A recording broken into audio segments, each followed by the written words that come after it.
দর্শক, আজকে আমি এসেছি ভাইরাল টারজানের কাছে, দিনাজপুর জেলার বিরামপুরের কাটলা বাজারের কাছে বাড়ি তার।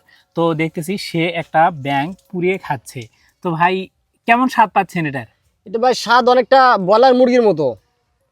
এগুলা কি আপনি আপনি সব সময় খান নাকি? হ্যাঁ ভাই, আমি সবসময় প্রতিনিয়ত পোকামাকড় খেয়ে থাকি। আর কি কি খান? ভাই আমার পেটে যে কত প্রকার জন্তু গেছে আজও আমার মনে নাই, এত অগন্তি প্রাণী খাইছি আমি। বিভিন্নটার বিভিন্ন রকম স্বাদ হ্যাঁ, নাকি? বিভিন্নটা বিভিন্ন রকম স্বাদ। তবে আমি স্বাদ সবথেকে ভালো পেয়েছি একটা খাটাস, আর একটা হচ্ছে সাপের। ও আচ্ছা, কি সাপ খাইছিলেন তখন? ওটা একটা ডাঁড়ার সাপ, ভেমড়ার সাপ খাইছি, ও, ঢোড়া সাপ খেয়েছি।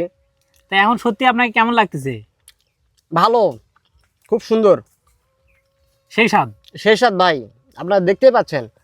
দর্শক, ওই যে হচ্ছে পাবনার মনির ভাইয়ের আমরা অনেক কিছু কাঁচা জিনিস খাওয়া দেখছি। আমাদের বিরামপুরের এক ছেলে দেখেন কিভাবে হচ্ছে ব্যাঙ খাচ্ছে। তো সত্যিই অবিশ্বাস্য।